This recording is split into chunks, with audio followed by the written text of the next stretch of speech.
Guys, what if I was to tell you in today's workout, we're going to spend an hour cooling down? Now, I've not got anything against yoga, Pilates, stretching, reformer, but I'd have to agree with you that spending an hour cooling down might be a little bit excessive. Today, we're going to break down strength training versus stretching, okay? So, all the benefits of strength training are well established now. The whole world seems to understand that, yes, we need to be doing strength training, but so much of the world is trying to do anything possible to avoid doing it. Yeah. Sometimes strength training might be dressed up as strength training in circuits, in spin classes. See these little 1 kilo dumbbells added to the bikes in spin classes. You'll see people lifting weights that infants could lift in high rocks workouts and calling it strength training. It's not. Strength training is lifting relatively heavy loads relative to you with a long rest period in between so you can recruit those muscle fibers and develop real world strength. Yeah. Anyway, back to the stretching side of it versus the strength. Strength training is much better at getting you stronger than stretching is. So if we're weighing up our priorities, do I go to stretch class, do I go to strength training? We're going to get the strength benefits more from doing the strength workout. Yeah, simple, it's in the name. What about our range of movement though, Joe? Why?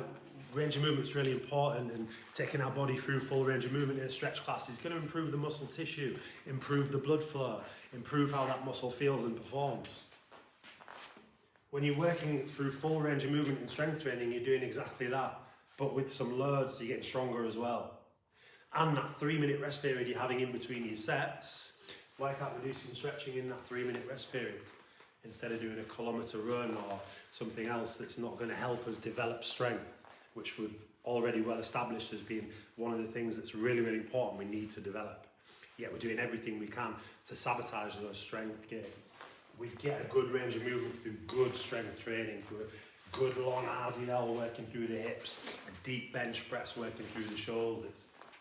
What about our muscle shape? Everyone kind of wants to train and work out to improve shape. You're not going to get that from your stretch class, yeah? Oh, there's some strength element to the stretch class. I'm holding these positions for a long time. I can really feel the muscle burning. When we're doing a squat, do we just keep doing more and more reps to make it more challenging? No, we add some load to the bar to develop strength, to improve the amount of force we can apply to an object. Strength training. When we're limited to just body weight, we're going to stay at beginner levels. Yeah.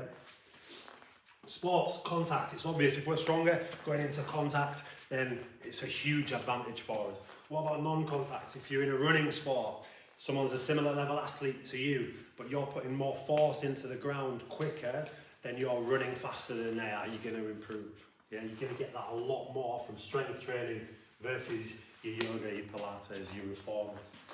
What about prehab, rehab? Anyone that's had any kind of injury, the first thing your physio does with you when you get back to training is improve the range of movement and improve the strength. Let's get it stronger, let's get it stronger, let's get it stronger. If your baseline strength is up here, you're going to recover really quickly. If your baseline strength is here, you've got loads to do. Yeah? So let's keep that baseline high and be as strong as we can. Stronger bodies don't break down as easy.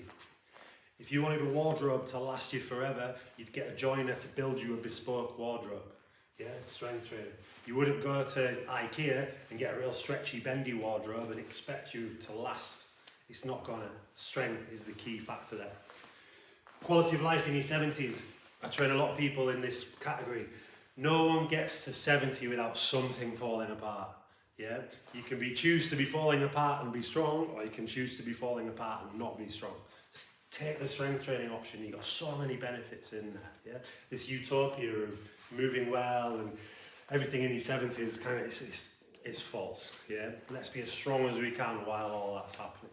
Yeah, time. Everyone I speak to is time crunched. Can't fit this in, can't fit that in, can't fit this in. Why are we choosing something that's limited or not as effective over something that's getting us towards our goals? Yeah, in the hierarchy of stuff you need, strength training is at the top for so many people, yet it's swept to the side or done poorly. Yeah. If you're unsure and you think strength training is dangerous or the technique you need to get your head around, get booked in with a coach. A good coach will run you through that technique, make sure you're in the right positions. Oh, but I need to stretch, I've got this muscular imbalance or I've got this issue.